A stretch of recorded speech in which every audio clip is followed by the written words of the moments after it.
Welcome to the Viking Age podcast, the official podcast of the VikingAge.com. My name is Schad. I write for the Viking Age as well as Zone Coverage, Bring Me the News, and the Brookings Register.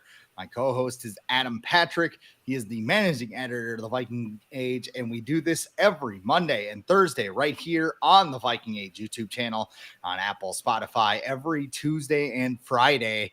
However you consume us, rate, comment, like, and subscribe so you never miss a new episode. Want to give you guys a quick programming note before we get started.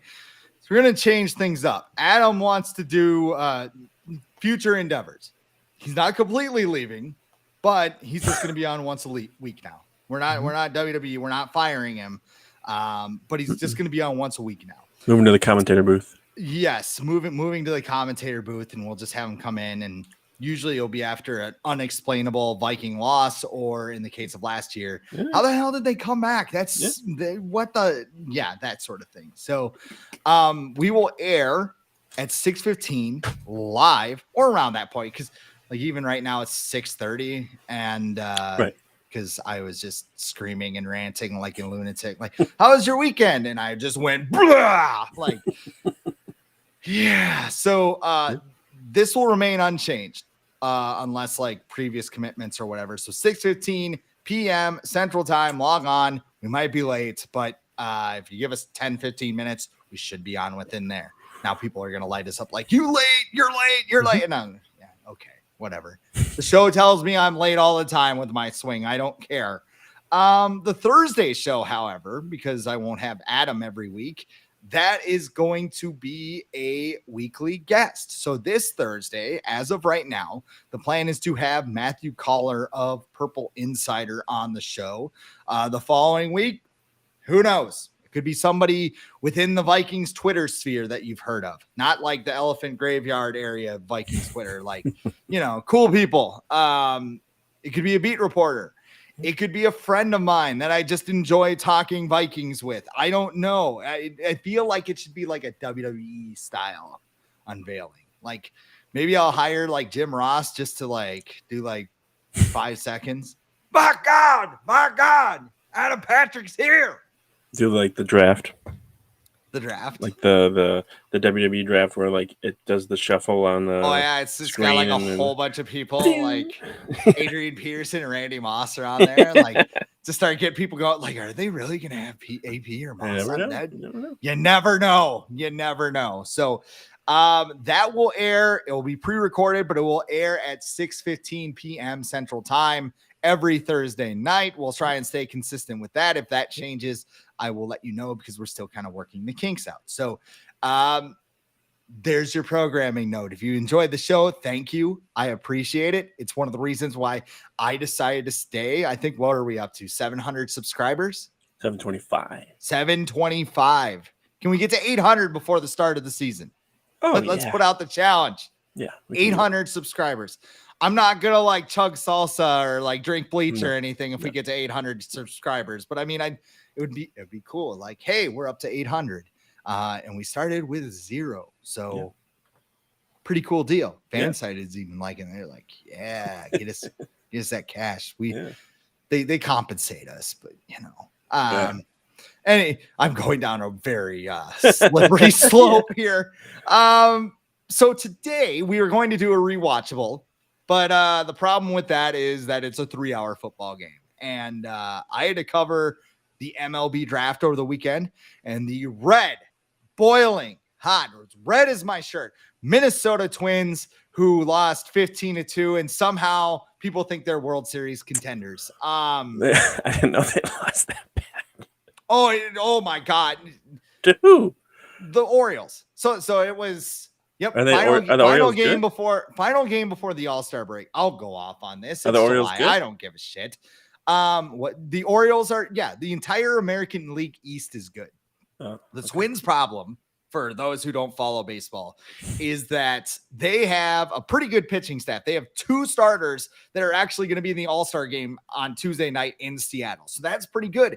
Their offense, freaking terrible. Carlos Correa is like a politician. He's got that big, beautiful smile. And like the Twins, they were the third team that he chose in free agency because he signed with the Giants. And they're like, dude, your legs messed up. Then they went to the Mets and they're like, dude, your legs messed up. And they went to the Twins and Dr. Nick went in and said, hi, everybody. His leg is fine. And then Eric Sugarman's like, he'll play it through it. We'll just shoot him up with some painkillers or something. So, Byron Buxton, he's hitting like 210. They signed him like he's like 29 and his knee's like Sam Bradford's knee at this point. He's also dealing with a back injury, and I don't know, he'll probably slip on a baseball soon or something. And then you also have Rocco Baldelli, who is, I don't know, like they interview him after they get lose by 30, and he's like, well, guys, you know, the All-Star break is coming, and like Joey Gallo, he's like Adam Gase.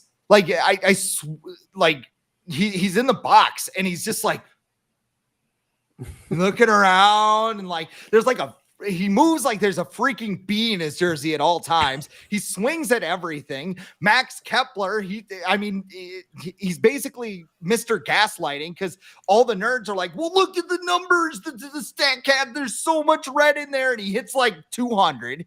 He ended the game. This is the most Twins thing that I know this is a Vikings podcast, but I need to get it out. I need to get this out because they're down 15-2. The last at bat of the game, Jose Miranda is up there. He grounds out, and it's a very close play. The umpire is just like, all right, you're out, dude.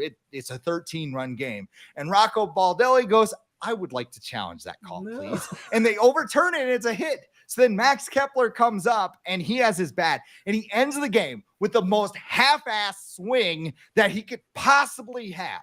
But he'll play the next time. Matt Wallner's like slugging 700 in St. Paul right now. But no, Max Kepler and Joey Gallo, we got to keep them in the lineup. Could be worse. Could have spent like $500 million on your offensive players and then not be good like the Padres. Oh, we're close. We're close. Hey, you want Juan Soto? You can trade for him. Oh, yes. Yes, I would love Juan Soto right now. You want Max Kepler for Juan Soto? I'll do that deal in a heartbeat. So that's why I didn't watch the game. Adam, your kid got sick. Yeah, so it happens. Yeah, that's parenting for you. Mm-hmm. You will soon be sick as well. So my condolences. Yeah.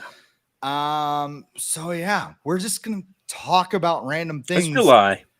Yeah, because it's July. It's early July. Late July is a little more exciting. We'll have training camp and like all that. It's coming up, yeah. They'll be here before I know it. We'll have at least something to go off. Again, everybody also decides to text me between 6:15 and 7:15. So there's that. So yeah, let's start off with Dalvin Cook. Let's start off with a former Viking because that saga just doesn't want to die. Dalvin Cook apparently has rejected Miami's offer, and now he is willing to wait until the season to sign. Zach Hiller was in Miami last week. I believe he has another client on the Dolphins, a cornerback. I can't remember his name rookie. right now. I think a rookie. He had the eyeball emojis, but nothing happened. That was probably just his luck when they're like, what do you mean you're only offering me $3 million? Jeff Darlington of NFL Network said that Cook was not willing to accept Miami's current offer, but also said back in June that it wouldn't surprise him if he didn't end up in Miami. What has happened now is that the AFC East is basically in a bidding war.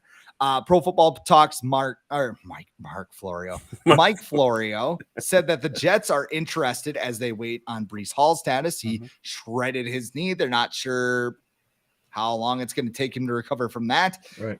Jeremy Fowler said the Patriots want to pair him with Ramondre Stevenson and probably some UDFA that Bill Belichick found this offseason, to be honest, because they use like 10 running backs.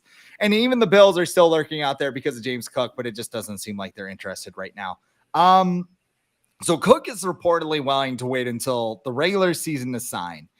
Is he making a mistake by playing this thing out here? Because I don't know, man. Yeah. If he was waiting to get a new deal, let's say from the Vikings, because he knows the offense already and whatever, he knows his teammates, he knows tendencies and stuff, and he waited for the season to get until you want to get a new deal, that's fine.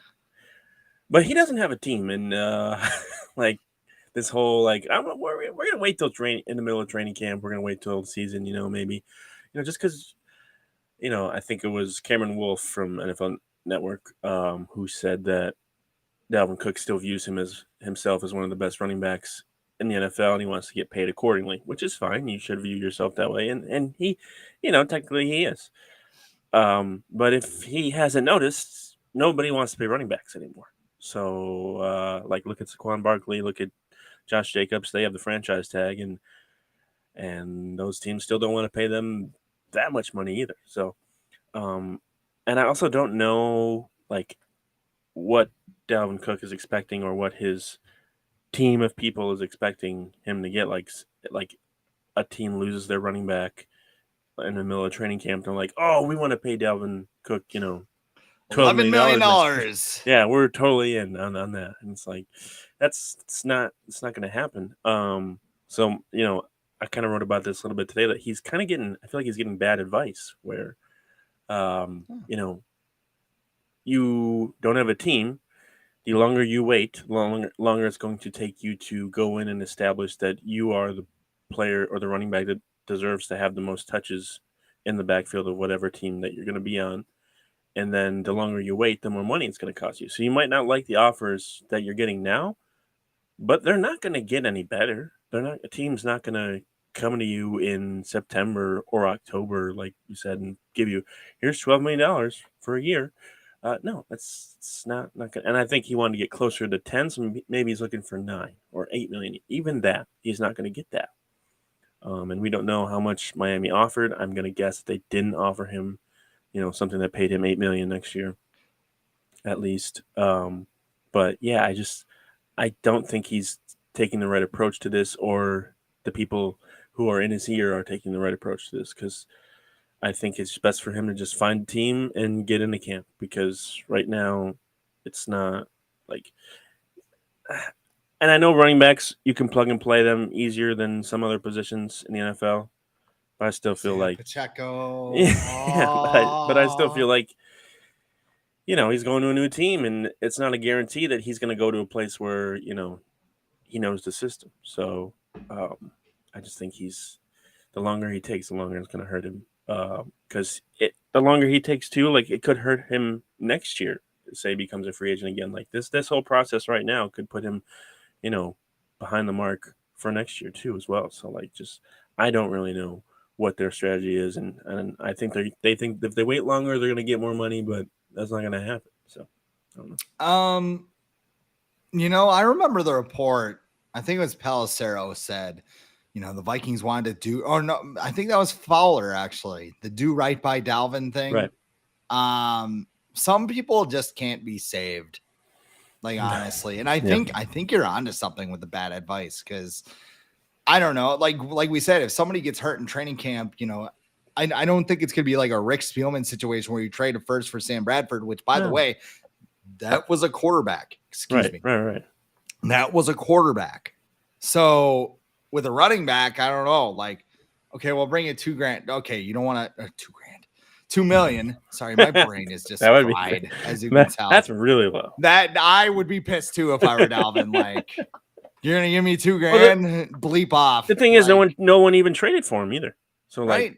Yeah, that's nobody's that desperate to add Dalvin Cook, even though he's the greatest running back ever. And how in the world could the Vikings have let them go? I don't understand what's happening. This is a running back in the prime of his career, coming off a major shoulder surgery. But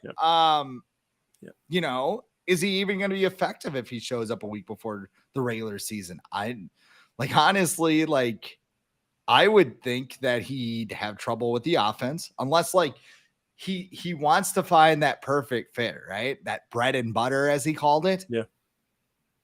I mean, do the Jets run? I think the Jets run more zone. Yeah. Because Robert Saleh is there. Miami would be a great fit too, because you have Hackett. Hackett came from Green Bay, and he was under LaFleur, so he's got some of those concepts in his rushing attack, the zone blocking. Look at the Browns and Kevin Stefanski, but he's not going to be number one there because Nick Chubb's there. But that would be a good probably a good spot for him just to just get there and do something. The Niners, but they have Christian McCaffrey, so they're not going to go all out to get someone like him. The Dolphins really are like probably the best fit for him, place, location wise, because that's where he's from, and then he fits their system as well. But they have a lot of running backs, so like they're not like, we're not going to give you a lot of money when we already have a lot of people. The only counter that I could think of is that maybe Dalvin is looking at this being like, okay, if I wait out, maybe I can get more money. In worst case scenario, I don't have to go to camp. I don't have to do all those practices and stuff. And I mean, the practices would help you learn the offense and kind of get you up to speed, but the banging, the clanging, the wear and tear, whatever, like maybe Dalvin's looking at like, okay, I just got my shoulder redone. It would suck if like, I'm in a practice and like some big defensive tackle falls on me and I'm in the same spot again. The surgery didn't work. So maybe that has something to factor into it where he's like, I can wait and I can let this shoulder heal another couple of weeks. Right. I just think it's very risky. And I don't know. I'm not buying Dalvin Cook. If you play fantasy football, I'd rather like that's why I'm glad I'm like out of my dynasty league, because like this would just give me a headache. Somebody called before the show and they're just like, I'm gonna give up 2 firsts for Travis Kelce, Cooper Kupp. What do you think? And I'm like, well, they're both over the age of 30, so go for it, Quasey. Cooper Kupp's coming off what, 20 ACL? Yeah, or whatever, something like that. Yeah. Like it's like multi bones and ligaments, and I wouldn't do that. But our next topic has to do with the NFL's ultimate love story, Kyle Shanahan and Kirk Cousins. 49ers insider, the Athletics' Matt Burrows, I think it's Burrows, Barrows. He does not think that it will happen because the 49ers would rather spend on skill positions to elevate their quarterback. San Francisco believes they have a younger, cheaper version of Kirk Cousins and Brock Purdy. And Burrows says that Shanahan could rekindle his interest if Purdy suffers another injury. Now, of course, Purdy is coming off of Tommy John surgery, I believe. Something like that. They have Trey Lance, who he might have avoided. I think he avoided Tommy John and he got something else. But yeah, it always works well. Like when you need Tommy John, you should just get Tommy John, because like the Twins do this all the time. Where like just Chris Paddock's, just rest and rehab. We're on PRP injections. Oh God, his arm like literally exploded. Team control though, and we signed him to Chris Paddock to an extension too. So you're loving those Twins. Next level of front office, baby. Will this story ever die? Oh, the Niners and Kirk Cousins and no, it won't until Kirk signs with the Niners or he retires. This is always going to be, or Kyle Shanahan gets fired and goes somewhere else. The Taylor Swift love story thing is this is like, how like they have like 40-minute versions of Freebird. This is like if Taylor had a 40-minute version of love story, like, I hope it's a love story. Quasey, just say yes. It's never going away. Because it's just always going to be there. Kyle Shanahan's always going to be asked about it. If Kirk Cousins is a free agent next year, why do you think that is? Like why like most rumors like this are just like, okay, well, because the rumor is that Kyle Shanahan wanted Kirk Cousins before they traded for Jimmy Garoppolo. And do you think it's because like the Vikings never made that whole like 5-year commitment to Kirk Cousins? Like if they locked him up to a 5-year, like the Deshaun Watson contract or like the Lamar Jackson contract, maybe like they would just be like, okay, this thing's dead. But like it's year by year, and you got Quasey in the media, and he's just kind of like, I don't know, he's good, but he's not good. He's not Kurt or Patrick Mahomes or Tom Brady. Like, I think the funniest thing about this is that I think Shanahan was with, he was the offensive coordinator for Cousins for like 1 year of Cousins starting, so what? No, not even. He left Washington after the 2013 season, and Cousins started 3 games that year. So he wasn't even. He's never had him like as a full time starter. So he must have made a really. So he's with him for 2 years because Cousins was drafted in 2012. But yet there's like this infatuation that everyone just assumes. Florio, we talked a little bit ago about how there's the tug of war that Sean McVay and Kyle Shanahan, and it's just like people just try and link everyone together who's worked with each other in the past. I understand because I do that too when I'm trying to find stuff to write about. But It's Pepe Sylvia. like You yeah, just got the behind that curtain is actually a giant web, and it's just like Kirk Cousins written in bold red letters. And when was the last time they played? They played 2 years. Yeah, they played 2 years ago. Playoff game, right? No. When Kirk Cousins Oh, lined up behind he lined up under the gun. guard. Yeah, that game. And that was, I think, that week leading up to that, Kyle Shanahan kind of didn't kill any rumors or anything. He was just like, yeah, I think Kirk Cousins is a great quarterback. So that he's kept dreamy everything. and he's got those blue eyes. Kept and I really everything like going. the way he runs his own offense and puts his hand underneath. And then the the struggles with Trey Lance and the injury to Brock Purdy and Jimmy Garoppolo going away or whatever. Like none of that helps any links to Kirk Cousins go away. Especially with the Vikings looking like they're ready to move on from him as well. So next year, if Kirk Cousins becomes a free agent, the odds are going to come out and everything, and it's going to be like the Niners or the dark horse, or like keep an eye on the Niners. They might be. They're not going to be the dark horse. They'll be the freaking favorites. They will. Everybody knows. No, because I could see them as like still having Brock Purdy, and then a team like not the Jets, I guess anymore. You never know where the Jets, how things could go this year. But like a team like just needs a quarterback, like the Raiders or something, that just swoops in and is like, we'll sign Kirk Cousins for a year or two or whatever. So I don't know. The Denny Green quarterback carousel. Well, yeah, you know what? That would have been perfect. He would have been perfect for that. The 1 year commitment, and then Jim McMahon, Warren Moon, Jeff George, Randall Cunningham, Gus Frerotte. Gus Frerotte was after Denny Green though, right? I think he was. Yeah, he was Tice. But they were still doing that. They were still for a little bit, even with Dante in the fold. They're like, Todd Bauman, come on down. Brad Johnson, he was there for a while. He was the guy who was there the longest. 9th round pick, Brad Johnson. Well, you know what would happen if the Vikings were, say, to trade Kirk Cousins. Yeah. Maybe they could tank for Caleb Williams, because an anonymous NFL executive told ESPN's Matt Miller that Caleb Williams is Patrick Mahomes. Okay, bud. Okay. I like Caleb Williams. I think he's a very good quarterback, but I don't know. Yeah. He says he's Patrick Mahomes, but that's like some of these players in the MLB draft. Like, who do you model? You're getting Ken Griffey Jr. You weren't even alive. Willie Mays. I really like Mike Trout. Barry Bonds. I like to think of myself as a young Shohei Ohtani. Yeah, of course. Yeah. Of course you do. So with all of this in mind, Bleacher Report, is it Bleacher Report or do they still call it BR? Like I said, Bleacher my brain Report. I still call it Bleacher Report. So Bleacher Report. We'll just go with that because that's what's on my mind right now.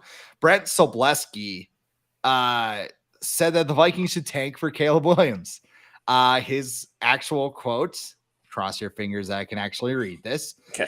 In a world where the quarterback position evolved into what an individual can add beyond what's scripted, Cousins is a throwback. He do enough for his team to compete and even win a division crown, yet his teams have never gotten further than a divisional playoff contest. Furthermore, I like the words here, Cousins and the Vikings are approaching a crossroads since the quarterback is a free agent after the upcoming season. Adolfo Mensa, Kwesi, of course, should expedite the process and enter a full-blown rebuild by moving on from Cousins sooner than later. Is it time to tank for a quarterback? I'm just laughing because you're like, Quasi Adolfo-Mensen. I was Yes. like, not John. Not Steve Adolfo-Mensen. JAM. Jam. I don't think they're built to tank right now. I think they have too much invested in their roster to tank. If Justin Jefferson gets hurt, tank away. Call the Niners. Tank away. Just unload everybody. I was also thinking though, like, if Justin Jefferson, like, let's say for whatever reason they do trade Kirk Cousins before the season even starts, and then Justin Jefferson like tweaks a hamstring or something, I'd be like, shut him down for the whole year. Don't even play him, because it means absolutely nothing for him to be on the field, and it's only a risk for the rest of the year. But the likelihood of that happening is pretty low. I got a little trivia for you. Do you know when the last time the Vikings picked number 1 in the NFL draft was? Was it Tulane guy in like 60, like one of the first years of their existence? Bob Brown? 61, they had the number 1 pick because it was their first year of existence. 68 was the last 68. time. So Who did they over take? what?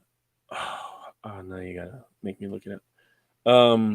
I'll look up. But over what? 40 years ago, 50 years ago is when they had the number 1 pick. They haven't had a top. Onyeri. Yes, Got pretty Hall of well. Famer. So that worked out. They haven't had a top 5 pick since Matt Khalil, and before that, Chris Dolman in 1985. The last top 5 draft pick the Vikings have. So they don't get top 5 picks. It's just not in the, the blood, the mentality of this franchise, and I definitely don't think it's in the mentality of the Wilfs, because every offseason they're like, we're going to be competitive, we're still going to try and compete in the NFC, blah blah blah blah blah. So should they tank for someone like Caleb Williams? Yeah, they should, but are they going to? Probably not, because they're just going to be in this weird middle ground that they always are. Well, and it's hard in the NFL to tank, because like in the NBA, if you tank, I should ask Brian Flores. Yeah, well, if you're in the NBA or the NHL, yeah. Hey, Brian, I want to be in that meeting. Like Kevin O'Kyle just sits down and goes, Brian, we'll pay you I got some bad news. Good news is you get $100,000 a game. Yeah. The bad news is, like the thing in the NFL, you have to be the worst team. You can't be like the third worst. Like the NHL, the Blackhawks were the 3rd worst team, and they were in a big market, so they won the number 1 overall pick. In the NBA, the Spurs, I think, were like the 3rd or the 4th worst team, and they wound up winning the number 1 overall pick and getting Wembanyama. You have to be, oh my God, bad to get the number 1 pick. And that is the only way you're getting Caleb Williams. I don't care what calls you make. I don't care like what you want to trade up for. I don't care if the Cardinals actually like Kyler Murray, because they have 2 picks in this draft. And I like you have to either be the worst team, or B, have a team that's so bad and already has their quarterback that they're willing to trade the pick. And that happened last year, yes, with the Bears, but you look at this draft, I mean, even if Arizona gets number 1, they're taking Caleb. They're not overthinking this shit. No. They're going to trade Kyler Murray, or maybe they're going to use him as like a stopgap. They could have the top 2 picks. They could get Caleb Williams and Marvin Harrison Jr. My God, that would be fun to watch. although they would be like, damn it. They'd mess it up. Oh, well, and we all know about their facilities, which there's floorboards sticking up, and that might be better now. That might have fixed them. They also have to have like a hot lunch account. They don't have to pay, kind of like you did in your, kind of like you did in like in an elementary. Did you have like the little keyboard you had to punch in your little number? And it was just cash, I think. So it was just cash. Yeah, we had, so like your parents would write a check for like $50, and then they would deposit this in your account. You'd have like a lunch money number, and then you'd forget your number, and like everybody would make fun of you for it, and like I don't know. It would make the most aggressive noise too. Like it wasn't just like you messed up. It was like, and And like Harry's like, you're dumb. Yeah, you can't eat your nachos. Enjoy your cheese sandwich, you idiot. Like Cheese sandwich. And now everybody gets lunch in Minnesota. So that is a fun topic to talk about. Let's not do that. Yes, I will leave it. I'm not against it for what it is, but no. Yes. Yeah, the Bears, I was just thinking about how like they made sure they were the worst last year when like it was almost between like them and the Texans in the last game of the year. And they're like, okay, we're gonna start Nathan Peterman. And then he was doing too well. Yeah. And then they pulled him to put in their other backup against the Vikings. They're like, you're playing too well. We need to make sure we lose. So please stop. And then they were like, yeah, we got it. And then we got the number 1 pick, and then they got DJ Moore. Do you think, congratulations. Do you think if the NFL instituted a lottery, you would have less teams going full Bears, so to speak? Or like I don't think so, because they do that in the NBA still. They still do that. The MLB does it now. Yeah, because they had too many teams that were just going full Astros and like, we're just going to suck for 4 or 5 years and get like 5 good players. Well, I think the Cubs did that too. Yeah. The Orioles did it. They have a mountain of prospects. Padres did it.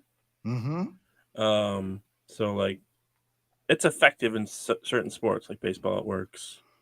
I don't really know if it works in basketball because like you still have to pick the right guys. Ask the Timberwolves. Right. We're just slamming everybody. No Minnesota team is safe. Wait until we get to the Wild later in the broadcast. Ask the Blazers who passed on Michael Jordan, who are like, nah, we're good. We don't need Greg Oden for Kevin Durant. Too. Yep, that too. Yeah. Yes. It's great decisions by that organization who is keeping on to Damian Lillard for whatever reason. Here's the thing with this theory, though. We are like you get rid of Kirk. I don't think that's enough to like get the number 1 pick. Like I think there's too much there to like still 5 or 6 got Jaron Hall chucking touchdowns all over the place. Well, you got Justin Jefferson catching those passes. Right. That's why I said like if Justin Jefferson gets hurt, that's the sign to be like that's when you shut him down. Yes. Shut it down. Especially if you're like 3-7. Like if you're like 500, don't shut anybody down. But I don't know. I mean, even if you do, and let's say you're not the worst team, you're risking having to settle for Drake May or Quinn Ewers. I like Quinn Ewers just because of his haircut. Could be good. They all could be good.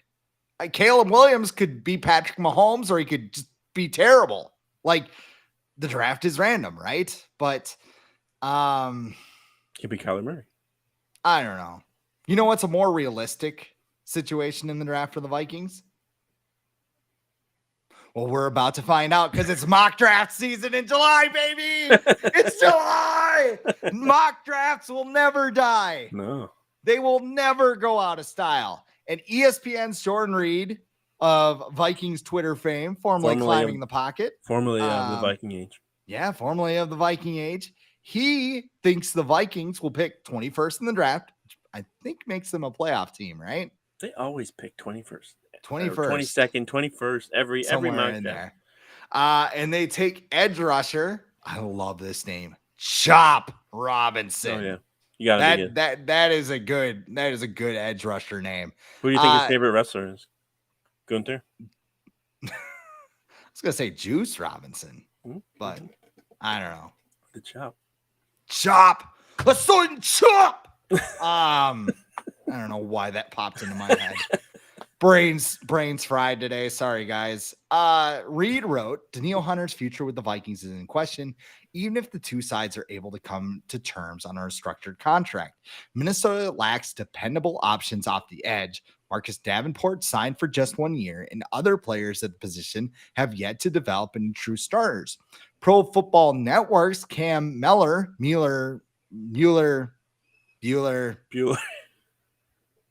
It doesn't matter what your name is. Cam. He thinks the Vikings will pick 14th, which I just threw up in my mouth. And we'll select wide receiver Malik Neighbors out of LSU. He says, announcing himself on the big stage last year, Neighbors got better as the season went along for LSU.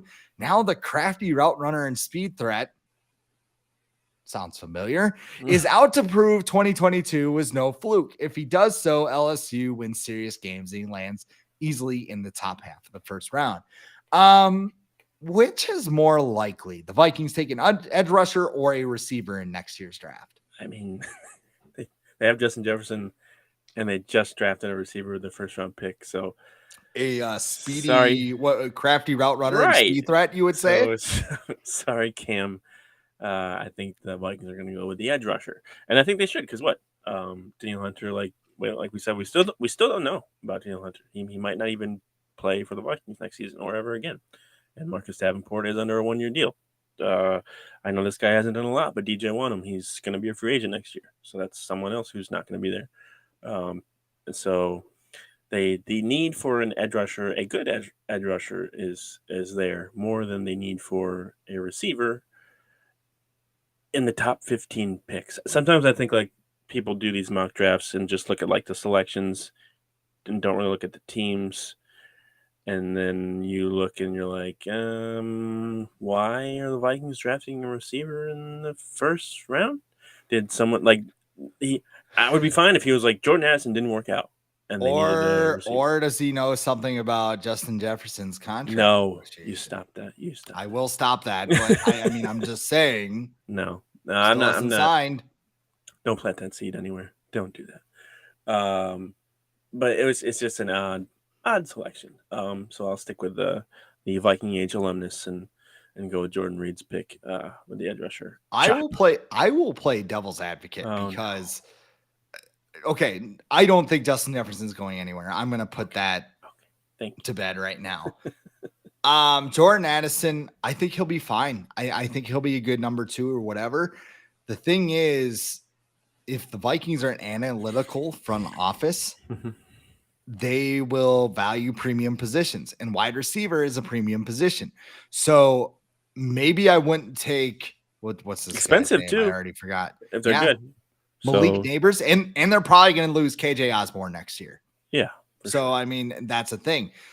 I mean, if you're picking 14th, maybe a little too rich. Maybe they're doing a day 2 thing. But, I mean, if you're 14th, good receiver, like not Harrison, the other Ohio State receiver.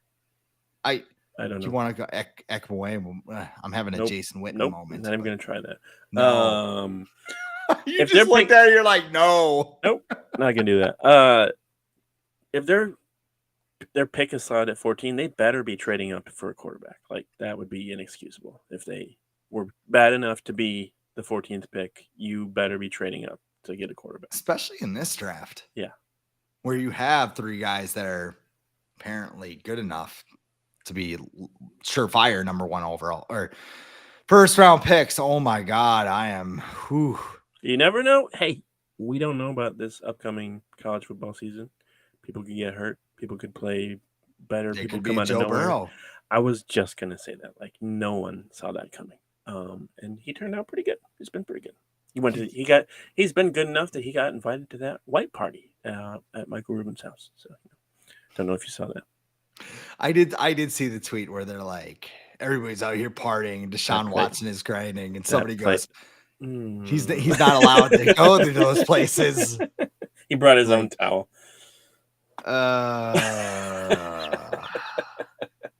Is it training camp yet? Is it camp yet?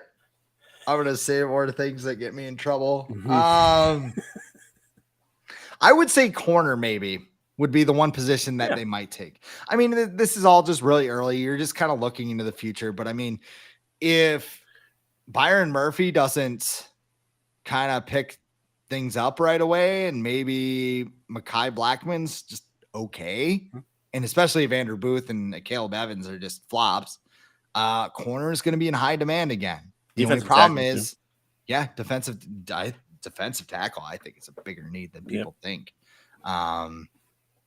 We'll see if what is it? Ja'Kellen Roy? Who's the 4th round pick? Ja'Kellen. It's like the Key and Peele skit. Jaquelin. Aaron. Oh my God. Let's finish on this note. We've been talking about this all summer. It's finally here, and it's a brilliant time for it to be released. Mm-hmm. This is the quarterback documentary. The Netflix documentary actually titled Quarterback. It features Kirk Cousins, of course, Patrick Mahomes, and Marcus Mariota. It comes out on Wednesday. I saw the 4-minute preview that you posted on your Threads account. I assume you posted on Twitter too, correct? Yeah, I do. Yeah. Everywhere. I took a look at it. It's pretty good. Looks interesting.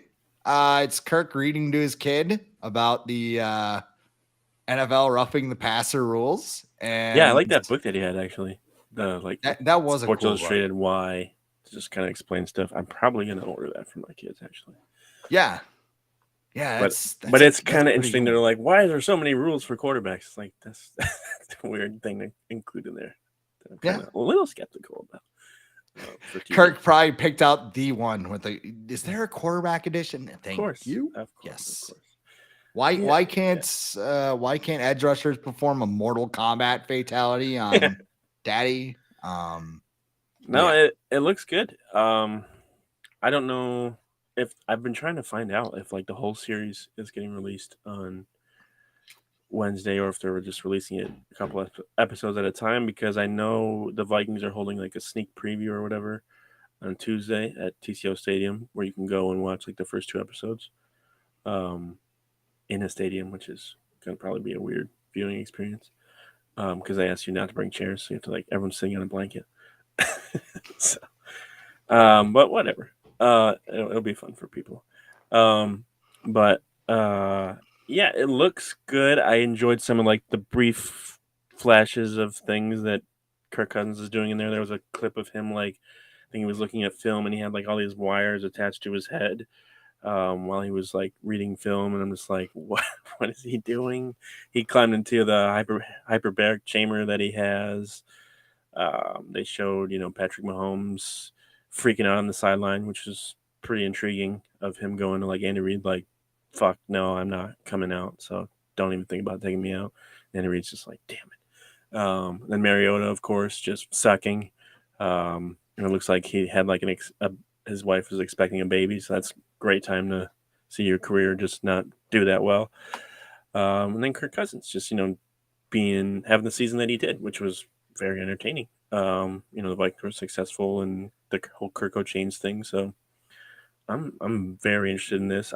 My days off are on Wednesday, so I'm just thrilled that this is coming out on Wednesday. And if the whole thing comes out, I'm probably going to watch the whole thing. So, yeah, if you like Hard Knocks, I bet you'll love this, right? It might even be better because it's actual on one person stuff. It's actual good players. Like you're not learning about like Joe Schmo on third string on the tight ends. Like, is he going to make the team or not? No, like this is Patrick Mahomes, the league MVP. This is Kirk Cousins, Pro Bowl quarterback. This is Marcus Mariota, like was he number 1 draft pick or number 2?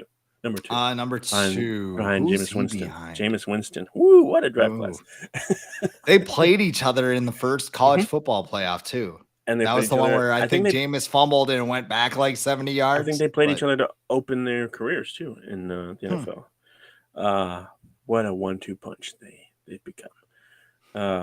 But yeah, it looks exactly good. Why you shouldn't tank. Right. And yeah, like you said, coming on a perfect time. There is nothing going on. This will just be more proof that people love the NFL, because I'm sure it's going to skyrocket to the top of like the Netflix charts or whatever. So you know what? I'm interested in it for sure. I don't have a Netflix account, but I'm going to activate it in the coming days so I can watch that. But you know what I saw and did not know it existed? Like the American Gladiators documentary. Oh yeah. Like there's one on ESPN too. There's one on ESPN, and then there's another one that's like the unauthorized story or whatever. And it's like, yeah, they had sex and like did a whole bunch of steroids and like drugs and like other stuff. And it's like, I'm gonna watch that one. I love that stuff. Dark Side of the Ring. Ooh. Right on my alley. Absolutely. And Like they were showing like some of the highlights of those. I remember watching American Gladiators like all the time when I was a kid, and like it didn't register like how violent it was.